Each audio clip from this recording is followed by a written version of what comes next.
have them take a look at it, see what their thoughts are, give me some feedback. Trying to put all those into play. One of them mentioned this painting in the back. Can't really see the whole thing, sorry. Called Godspeed. There's another copy. There's another painting by the same author called The Accolade, which he has. I have a copy as well. The copy I have, my wife gave me for Christmas a few years back from Korea. They printed out a print on canvas and then actually used paint to give it more texture. So if you actually feel it, you can feel paint drops on the gold highlights on the lady's dress, and the rivets on the helmet actually feel, because it's silver paint that's stopped on there. So it's kind of cool. It's framed up. It's upstairs in my living room, hanging over our fireplace. Really like that one. A couple follow-ups from last week. I did figure out what to do with the Shadow Council, the Believers, what they're going to do about the PCs. There, I decided that to just get another group of bandits together to, ambush them sometime. So it's all a matter of timing now when they run into them.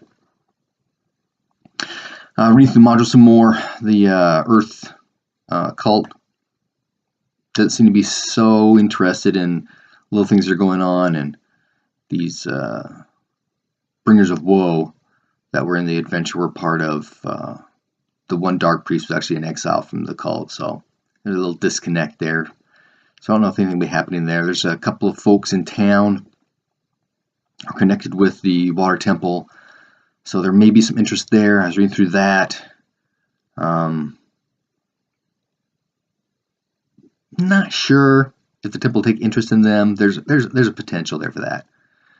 So, where we left our heroes, as Matt Colville says, although, as I mentioned in my last video, our party's not really heroes. A couple of half-orcs, paladins, a paladin of vengeance, and the warlock is actually, his benefactor is a fiend, so maybe they're anti-heroes. Anyway, so they get up next morning, they go downstairs, go across the road to the inn, have breakfast, discuss what to do. They decide to follow up on the constable's suggestion to go south and check out a couple of places where some bandits may be hanging out, doing some issues on the road. So they armor up and they head out of town. Head down south, make a couple perception rolls. They just find the camp with the bandits. There's like 4 of them, and then there's a wagon with a cage and a bear in it. And Barbarian gets all psyched about this because he thinks, he's going to go path of the totem. He's going to be a bear kind of guy.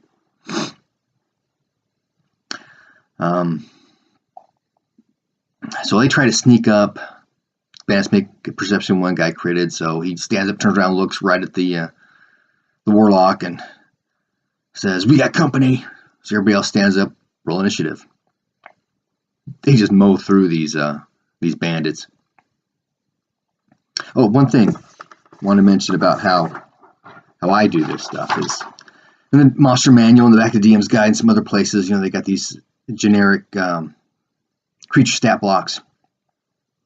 I'll actually take a snapshot of that, put it in an Excel spreadsheet, and then I'll actually run down the stats, strength through charisma, their weapons, their damage bonuses, any skills they have, their armor class, and their hit points at the bottom. So that, I don't know if you can see that very well.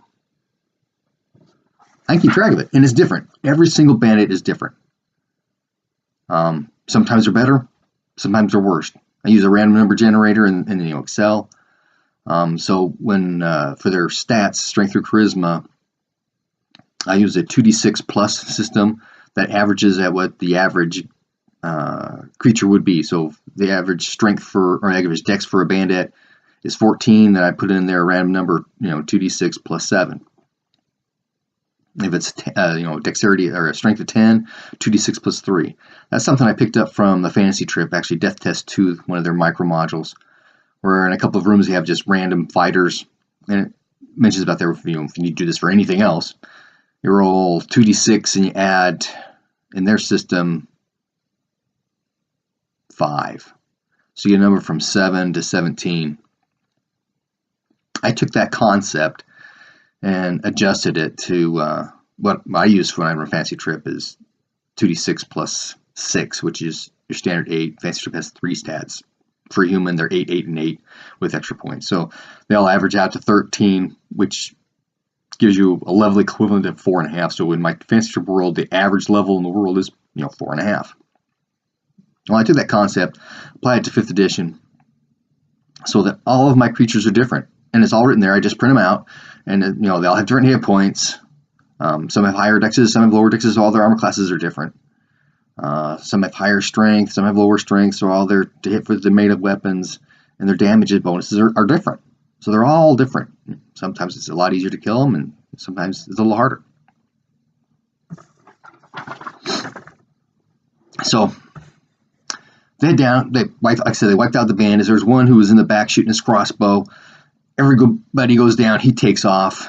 The paladin chases after him, throws his javelin. Even with all the brushes as interference, he still hit him. He goes down. So they got all the bandits. The barbarian goes out to check out the bear. The bear actually breaks out at that point. Rolls initiative 1. So the barbarian defends himself, whacks him right in the head. The bear's like a 3d8 plus 3, but he had only 10 hit points. The average one would have, 17? So it was a weaker bear. He was in a cage. He had a low deck or a low constitution. Maybe he was 6, something like that. Whacks him in the head, kills him. He's dead. So the barbarian's really psyched, and he starts skinning the bear because he wants this bear skin cloak thing, using the arms as to tie off around and putting the head on top of his helmet, and making a bear claw necklace kind of thing. So he's busy at work doing that. The warlock and the warlock and the paladin go into the cave, check things out. There's some money pouches in there with some cash and a few items, a couple swords in there, short sword or a great sword. There were a couple of there's actually a holy symbol for the nature god, actually the elven nature god, and then there was an arcane rod in there from some wizard was using his focus. Well, the warlock decides that he's going to try and do everything he can to develop a good relationship with his benefactor. So he takes all the bodies, start burning the bodies, and then he throws all the stuff, breaks the rod, throws all the stuff into the fire as a sacrifice to his fiend. They leveled up to 2nd level, so their hit points have increased, spell slots have increased, and the warlock had to make a couple of charisma rolls to call upon his benefactor, say, hey, I would like these spells, I would like these abilities, and he makes some decent rolls, so he's leveled up pretty much as a standard 2nd level warlock. The barbarian with his rage and danger sense, I can see that be something taught at 1st level that you just, it's not a high enough proficiency to actually be evident. So at 2nd level, he's got enough experience where he's been practicing with it that it comes evident. I went ahead and gave both of those to him as well. So they finish up here with the bandits and the bear. Head back to town, have some lunch, and they remember, what's her name, Alicia? Kalicia from the Swinging Sword had told them about this place, Lance Rock, to the north. She feels there's some evil emanating from that's causing some issues in the area, and asked the warlock, who is the noble, to check that out, see what they can find out. So they head north. They get there. It's now nighttime. They're getting ready to set up camp. They get to the rock. They start searching around it. They find the cave. They decide, okay, we'll make camp inside the cave. They go inside the cave. There's a smell of death coming through the cavern, because this is where the necromancer is. They don't know that. So there is a pathway off to the west from the room where they're going to make camp, and so the barbarian just treks down a little ways to check things out. He gets down there and he finds a body laying on the ground. He starts to check and search the body. When he searches the body, it says actually a zombie. It comes up and attacks, so they roll initiative. They fight with it for a while. It has a couple of those undead fortitude rolls to make. He makes a couple of them, so it stands up for a while. It was interesting. They eventually beat it down, and so it's continue. Things are going. They know this is adventure. This is actually the dungeon. They're going to keep going. So they made a game in. They keep going through the tunnel. Opens up to another area. There's a trap there with a couple of zombies and a box of rocks. The barbarian makes his save, jumps out of the way. The rocks crash to the floor. The zombies jump down. Roll initiative. They fight the 2 zombies. A couple of fortitude rolls on these guys, not too many, and they're out. In the room, there's 2 small exits from this room. One to the north, one to the south. They decide to take the one to the south. The one to the south has got blood on these spike things poking out from the walls. The barbarian kind of checks it out, can't figure what it is, and everybody just stays away from it. Things like poison or something. They get through the cavern and opens up to an area, and there's these 3 zombies in there that are dancing around. One's dressed up like a bear, one's dressed up like a princess, and another's dressed up like a jester. And they're just kind of dancing around. That does throw them for a loop a bit, so they're not sure what to do. They kind of walk around them a bit. The idea is that they use the dance as a distraction to get close to the players to actually attack. Like I mentioned last time, I shrink things down, so they're if you roll initiative, everybody goes into melee. There's no real issues there. But there's 2 pathways going off before I can get the zombies to attack. The barbarian sneaks off down one to figure out what's going on. Well, when he goes down that one tunnel, the other guys come into the room. That's the party zombies attack. In fact, the warlock starts to say, let's roll initiative when I say roll initiative. So they fight, and these zombies make a whole lot of those undead fortitude rolls. They last a long, long time, but they do beat them down. 2 exits from this room, the 2 other exits from this room, one to the west, one to the south. They take the one to the south. They come around through the south, small tunnel, comes out and opens up this huge cavern. Oh, right in front of the entrance there are 3 slabs. And there's a guy there sewing something up, and there's bodies on these things. There's body parts in these baskets all around, and this room's actually lit. There are torches out there. So you can see what's going on. And they decide to attack. So they move into the room. It's actually a zombie who's sewing up one of the corpses on one of the tables, turns around. And it's the paladin who gets in there, tangles up with him. They attack. There's 5 crawling hands there. They all swarm around him, so they get bonuses, what was it called, advantage on their attacks. The zombies should have gotten advantage on his too. That's something I need to remember. I don't remember if I actually gave him advantage or not, but I did for the crawling hands. Remember that. So they're all engaged in there, and the paladin gets beat up pretty bad. So the barbarian books in. There are 3 skeletons further back in the cavern that start coming forward. The barbarian gets about halfway through. The warlock cruises in, keeps to the north, and turns around so he can, or she can, Eldritch blast anything that's bothering the paladin. The paladin disengages and tries to run. He did kill the zombie. The warlock killed the zombie with the Eldritch blasts. The crawling hands continue on. They catch up with the paladin. The round before, where is it this round? This round, the round before, the barbarian had to make a saving throw. And he rolled a 20, so he made his wisdom saving throw. Doesn't know what form. Well, this next round, the warlock has to make a wisdom saving throw. She misses. There's a necromancer who's on a stairwell on the north side of this cavern, 20 feet up, who's actually been watching through a peephole into that other tunnel, waiting for the players to come through there so he can pull a trap on them. Well, they come through the other way. So he's up there. He's not going to just come running down the stairs. So he stands up there at an advantage point. And he starts casting spells. So does the Crown of Madness. The barbarian made a save. He does Crown of Madness on the warlock, and she misses her save. So she grabs her staff, and she goes after the paladin. Paladin goes under. He has this half-orc resistance thing, so he pops back up. Oh. He's attacked by the crawling hands, goes back down. Skeletons are engaged with the barbarian. The barbarian starts whacking them up.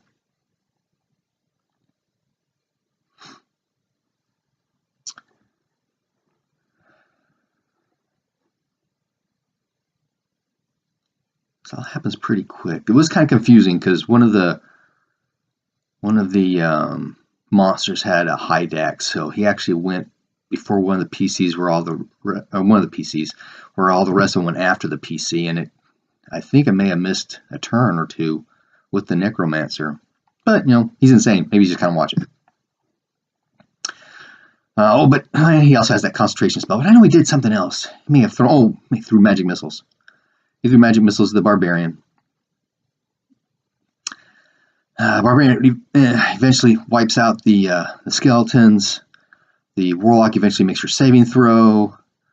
The paladin's on the ground making death saves. She has burning hands on the crawling hands.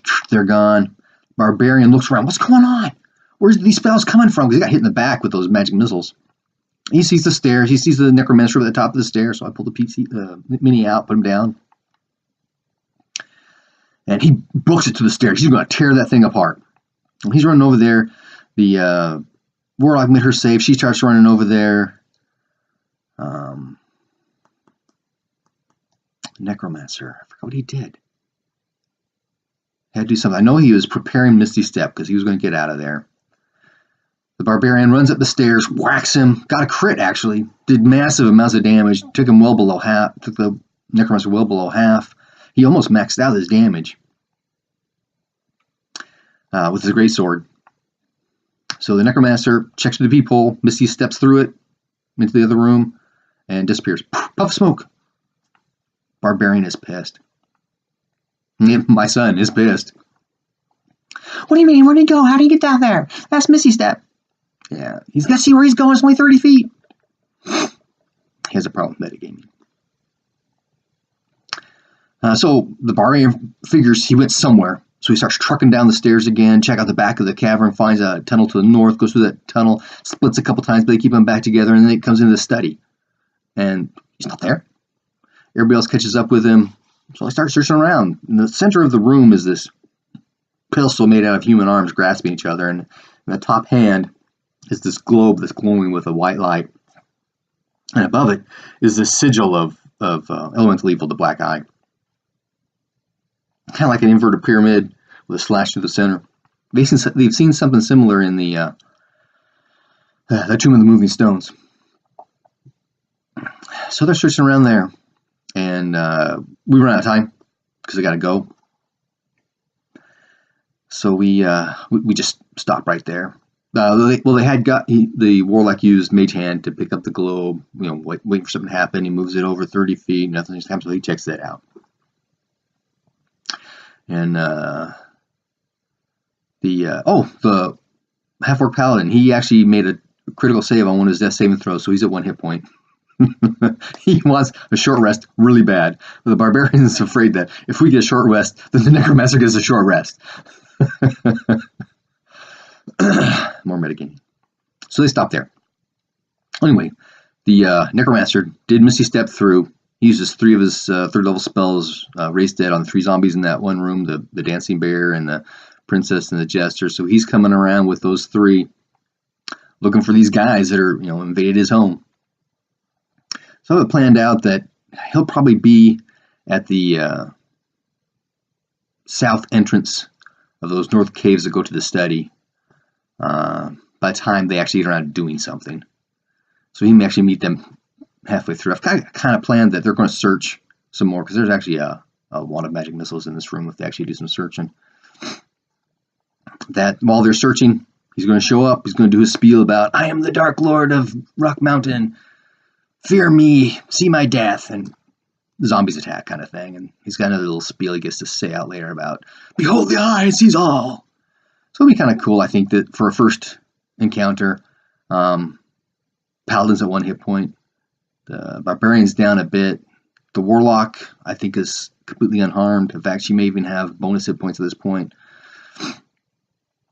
But he's got 3 zombies. Plus, he's got... Well, he threw mage armor on himself, and and he's got, I think, one more magic missile he can throw, and then he's got to go with, shocking grasp. But we'll see what happens next time. If I can find a way to plug in some links to this thing, I'm going to put some stuff in there for Critical Role, for WebDM, for Matt Colville, Acquisitions Incorporated. Those are the guys that I've been watching recently that show you that everybody plays different. Everybody's world's different, and that's okay. I'm thinking about doing a little video, just a side video, not our ventures, about me, how I got into Dungeons and Dragons and why I play the way I play.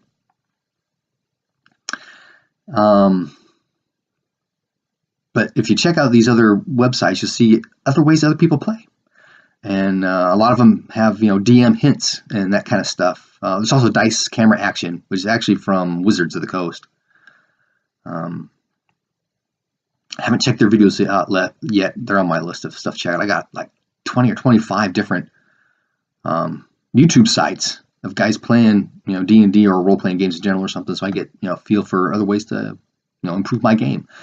And in D&D now, online, and with the SCA and other organizations I've been involved with, Society for Creative Anachronism, they do medieval recreation, so that's where I learned how to sword fight, and I learned the value of shields and how different weapons interact and stuff, and affects the way I try to play. But in both groups, there's this: involve as many people as possible, because it will only get better. And I think that's this trend that I finally caught on to in these online D&D games and DM hints and helps and stuff, is that the more we can spread the game, the better it will be for everybody, because we can all have fun. I even ran into on Wizards of the Coast website, they've got a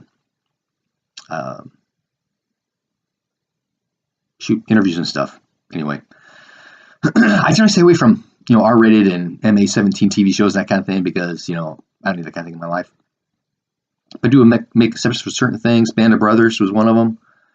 Another one was True Blood. Well, it turns out that they did an interview with the guy who plays the head werewolf on True Blood. It turns out that he played D&D when he was a kid, and he's got in a group now, and he plays D&D now. And another girl on the set, she was the teenager vampire who got made into a vampire against her will in one of the episodes, and becomes the protege of the good vampire in the show.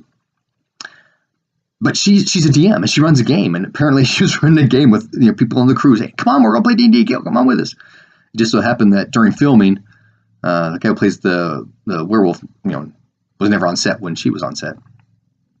But it's amazing to me how cool that is, how much D&D has infiltrated the world. I just never knew.